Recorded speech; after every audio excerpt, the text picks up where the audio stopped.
महाराष्ट्र सरकार ने हिंदी भाषा को अनिवार्य तीसरी भाषा के रूप में मंजूरी दे दी है। हमारे साथ बात करने के लिए सामान्य नागरिक है, नागपुर के सब लोग हैं, इनसे बात करने की कोशिश करते हैं। आप क्या सोचते हैं, सरकार ने तीसरी अनिवार्य भाषा के रूप में हिंदी को मंजूरी दी है जो कक्षा 1 से 5वीं में पढ़ाई जाएगी? नमस्कार, मैं जयश्री छाबरानी हूँ। मैं एक ऑथर हूँ और मैंने खुद बहुत सारी किताबें लिखी हुई है हिंदी की हैंडराइटिंग के ऊपर और इंग्लिश के ऊपर। मैं तो बहुत खुश हूँ कि सरकार ने ये अनिवार्य कर दिया है, क्योंकि बहुत ज़रूरी है। हिंदी तो हमारी राष्ट्रभाषा है और बिल्कुल हर बच्चे को हिंदी आनी चाहिए। ये बिल्कुल बहुत सही डिसीजन है कि गवर्नमेंट ने ये स्टेप उठाया है और हिंदी की भाषा को इनकॉर्पोरेट किया है। बिल्कुल होनी चाहिए, हर बच्चे ने हिंदी बोलनी चाहिए। आप क्या सोचते हैं? हिंदी भाषा बहुत ज़रूरी है।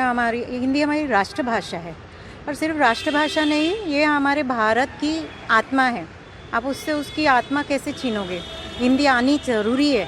आज हम इंग्लिश सीख रहे हैं, स्टेट लैंग्वेज सीख रहे हैं, लेकिन हिंदी को कई लोग इग्नोर कर रहे हैं। ये जो सरकार ने स्टेप लिया है, ये बहुत ही अच्छा किया, क्योंकि हमारी आगे जनरेशन को हिंदी आनी चाहिए, क्योंकि वो उससे हमारी संस्कृति से जोड़ेगी।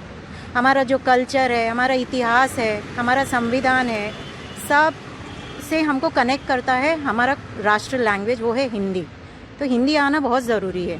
तो ये एक बहुत अच्छा स्टेप है। आज की जनरेशन को हिंदी की वैल्यू और उसका महत्व जो बोलते हैं पता होना बहुत ज़रूरी है। उसके लिए ये जो अनिवार्य किया है ये सब्जेक्ट, ये अच्छा स्टेप है हिंदी के लिए। आप क्या सोचती है, ये जो अनिवार्य किया गया है तीसरी लैंग्वेज के रूप में महाराष्ट्र सरकार ने, जो कक्षा 1 से 5वीं के लिए लागू होगा?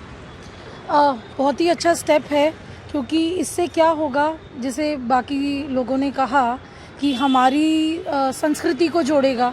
क्योंकि हम ये जानते हैं कि हिंदी जो लिपि है वो संस्कृत से आई है और हमारे जितने भी वेद, पुराण, स्क्रिप्चर्स हैं वो सारे हिंदी में कन्वर्टेड हैं। हमारी मूल संस्कृति, हमारा जो पद्धति है वो हमेशा गुरुकुल पद्धति रही है। हिंदी संस्कृत में ही हम लोगों को जानते हैं। और कोई भी जो बेसिक अगर मैं बोलूँ इसका, जैसे इंग्लिश लैंग्वेज है, वहाँ पे बड़े के लिए भी यू है, छोटे के लिए भी यू है। और हिंदी देखिए कितनी रिच लैंग्वेज है, कितनी मृदुभाषी है कि बड़ों के लिए हम आप का यूज़ करते हैं, छोटों के लिए हम तू का यूज़ करते हैं, बराबर वालों के लिए तुम का।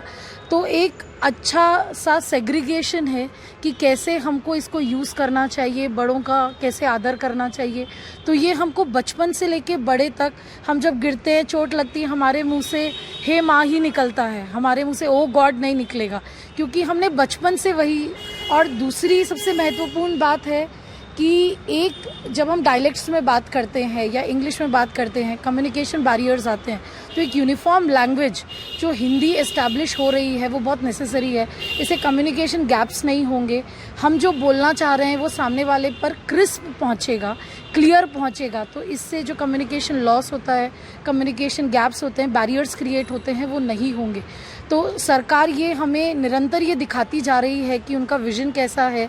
इसको सिर्फ महाराष्ट्र मराठी स्पीकिंग स्टेट नहीं बोल के इसको एक नेशनल स्टेट के रूप में, one of the national states, क्योंकि हिंदी जैसे हमारी राष्ट्रभाषा है वैसे उभारने की कोशिश कर रही है।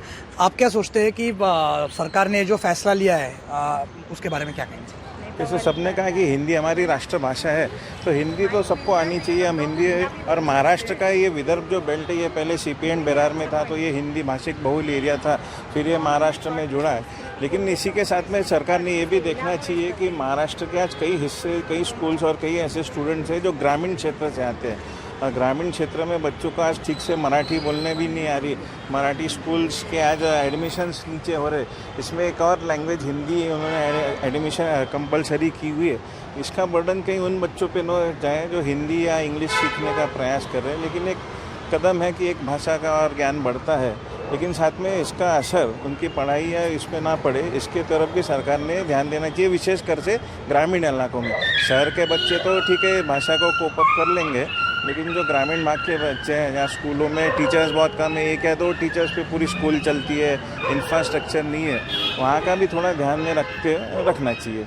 कितना फ़ायदा होगा इससे, जो सरकार जो अनिवार्यता लाई है तीसरी लैंग्वेज के रूप में, बच्चों को 1 से 5वीं कक्षा के लिए अनिवार्य होगा, कितना फ़ायदा होगा, आप क्या मानते हैं? बिल्कुल। अब देखिए, जब हम पढ़ते थे तो ऐसा तो कभी हमने ना सुना था ना देखा था कि ये कंपलसरी है या ये नहीं है। हिंदी तो हम हमेशा से ही पढ़ते आ रहे हैं।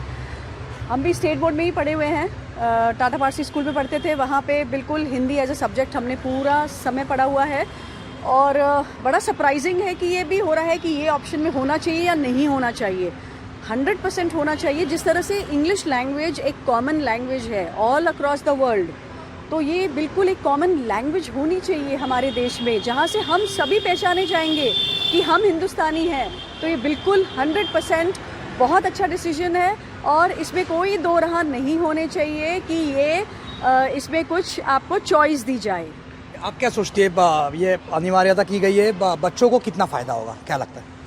बच्चों को फ़ायदा होगा। बच्चे जो बचपन से सीखते हैं वैसे ही उनकी सोच भी डेवलप होती है। तो बच्चे हिंदी सीखेंगे तो हिंदी में अपने भारत से जुड़ेंगे, अपने भारत की संस्कृति से जुड़ेंगे, अपने घर में बड़े बुज़ुर्ग हैं उनका आदर सम्मान करना सीखेंगे। हम अपनी राष्ट्रभाषा को महत्व देंगे तब तो दूसरे भी हमारी भाषा को महत्व देंगे। तो हमको अपनी भाषा को अनिवार्य करना ये एक बहुत ही ज़रूरी स्टेप है जो कि उन्होंने किया। और हमारी जो आगे की जनरेशन सीखेगी तो वो इस चीज़ में बड़ी होगी और उस हिसाब से उसकी सोच ढलेगी। तो हमने देखा ये थे आम नागपुरकर, सामान्य नागपुर के नागरिकों की राय, जिन्होंने महाराष्ट्र में सरकार ने जो फैसला लिया है जिसमें कक्षा 1 से 5वीं तक अनिवार्य तीसरी भाषा के रूप में हिंदी को लागू किया गया है, जिसका इन लोगों ने तो स्वागत किया। गर्मियों की छुट्टी होने वाली थी, मेरे पापा आने वाले थे, तो हम लोग सभी खुश थे। तो मैं एक बेड पे चढ़ के डांस कर रहा था, लेकिन वो पहले ही आ गए। फ्रीज। तो मैं उस समय तो कंटिन्यू नहीं कर सकता था ना, तो फ्रीज फ्रेम टाइप का हो गया। कसम पैदा कर